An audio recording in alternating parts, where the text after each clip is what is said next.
Hi guys, and welcome back to another video. Now you might notice a change in scenery today, and that's because I'm out here in Copenhagen filming with Unisport Web TV, and I'm joined by a very special guest today. I'm sure you recognize his face, but if for some reason you don't, this is PWG, professional freestyler, also a host here at Unisport, and he's here to help me today with the tutorial. So if you remember a year ago, PWG, we actually filmed an ankle breaker skills video where we went through a few pretty complicated skills, and how are your ankles feeling after that? I'm scarred for life, man. Scarred for life? You can hear the cracks? Ooh, oh, I'm sorry about that. Yeah. Well, you'll be happy to know a year later you've had time to recover. And today we're working on 5 more 1v1 moves, but they're a lot more simple, but some of the most effective moves I personally know and use in a match. So are you up for the challenge? As long as there's no ankle break guarantee. Okay, I can't guarantee it, but we'll do our best, okay? All right, let's go. All right, let's get into it.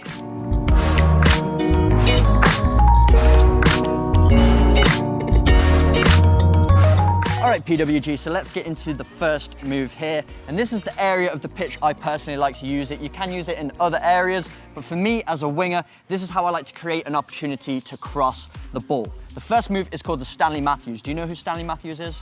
No, who's that? So he's an English player, actually the oldest player to play at the top level of English football. He played until he was 50 years old. So basically, he made this move famous, so they named it after him. And what we're doing here is we're using our body to fake the defender to thinking we're going one way and then exploding in the opposite direction. So when I would be dribbling this way, I'm trying to show the defender, make him think I'm going to my left, and then explode to my right and accelerate so that I can get the cross off. So this is the walkthrough of it. So I'm going to take a touch with the inside of my strong foot here, and then as I take that touch, I step with this leg, and I'm really leaning my body to that side. That's gonna make you think that's the way I'm gonna go. And then I'm gonna take another touch in the opposite direction, and that's when we accelerate. So this touch is a little bit slower to bait the defender, then this touch is faster and we accelerate immediately. But now I know you have quick feet, Phil. I'm kind of drawing some, some comparisons to the Elastico. It's very similar, Yes, isn't it? I knew you were gonna say that. So you have quick feet. I know it would be tempting for you to just do one of these, like an Elastico movement, but we really want to sell that first movement. So the first touch, we take it here, we step to the side of the ball, get nice and low, and then we push it away. So let's just paint the picture here. So you're facing me 1v1, I'm dribbling towards you, I'm taking the touch this way, and then explode in the opposite direction.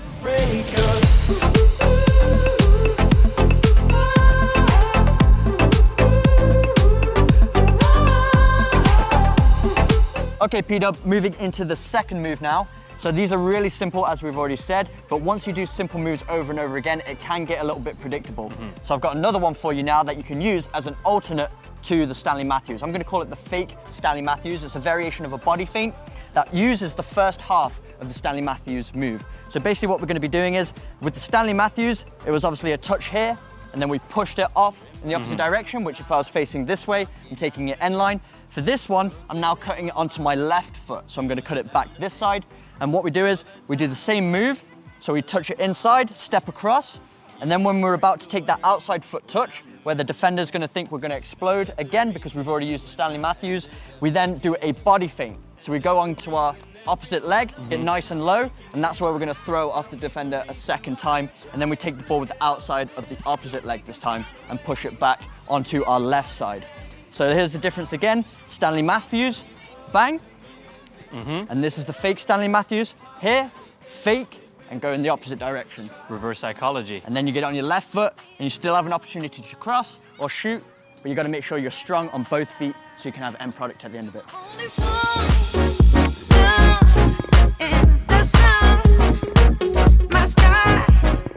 Okay, so we're moving into the third move here now, and we've actually come onto the wing. So this is where I would typically use it. It's probably the most effective for wingers, because what we're doing is we're using this move when we have a defender going alongside us. So you've just beaten the fullback, they're trying to recover, and you want to lose them again. And this is a really good way to lose them in a very simple way. So all we're gonna be doing is using the defender's body, their momentum to go against themselves, make them flat-footed so we can accelerate away. And how we do that is a simple stop and start of the ball. So let's say we're dribbling down together, you're chasing me, and I'm dribbling at full speed. If I stop the ball, what do you have to do?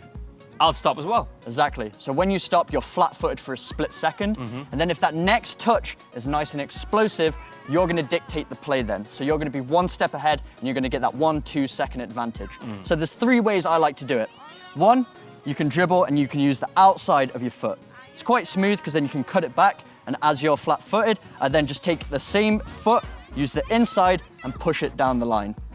Second way, you can actually use the sole of your foot if you want. You can use the opposite foot, you can use the same foot. That's just a good way to stop the ball. As we know, when we put our foot on top of the ball, you get a nice purchase of it and you're able to stop it dead. My favorite way is the third variation, where we use the inside of both feet.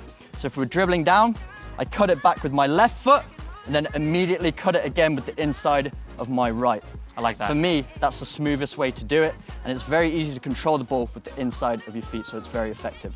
So let's just look at this again. We're dribbling down, you stop, and then I accelerate away.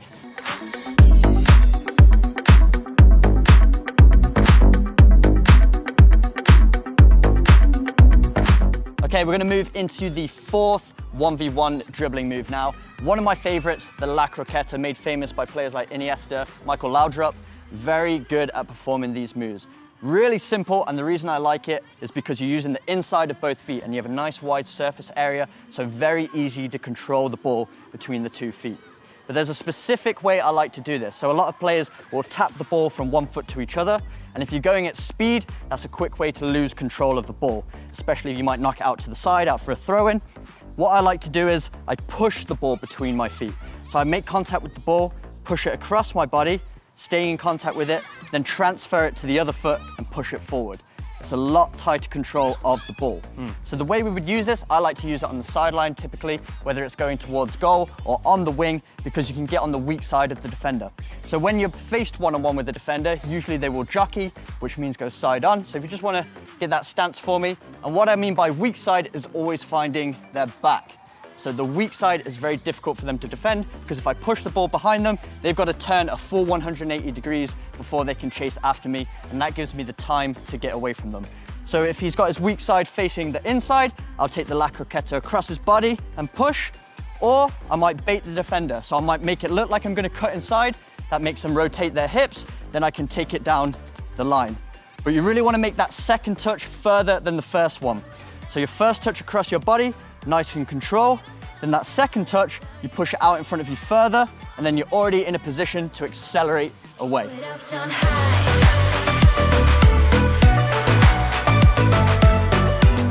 So the fifth and final move can be used in the middle of the park, so if you're a central midfielder, a centre forward, but you can also use it on the wing as well, and this is the fake shot. So we're faking like we're going to shoot to flat foot the defender, or you can fake like you're going to cross, fake like you're going to pass. It is a versatile move that can be used in many areas of the pitch. So the reason this one's so effective is because we're going to make it look like we're going to shoot. So I'm going to push that ball out, and as I'm about to shoot, what is the defender going to do? I'm going to either jump, try to cover, block the ball, basically. Yeah, you're going to want to block the ball, exactly.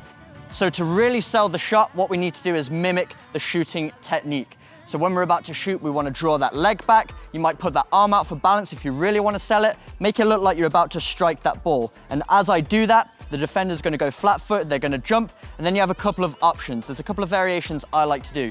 You can A, chop it on their weak side, and then you can get a shot off with your left foot. You can roll it, more like a Riyad Mahrez kind of style. So as I fake it, roll it across the body. That's a good way of keeping it closer to the feet, so you still have close control of the ball. Or a third variation, which you can still then shoot with your strong foot, is as I draw my leg back, I then just take another touch in front, and as you can see, now I have the gap to get the shot off. But the most important thing is really selling that you're faking to shoot. That's going to make the defender commit, go flat-footed. Then all you need to do is knock the ball into the space that they're not occupying.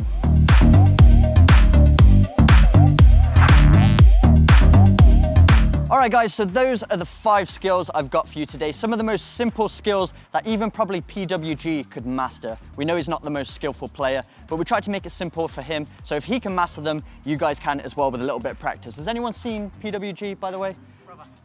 Oh, there he is. Are you right? How are your ankles?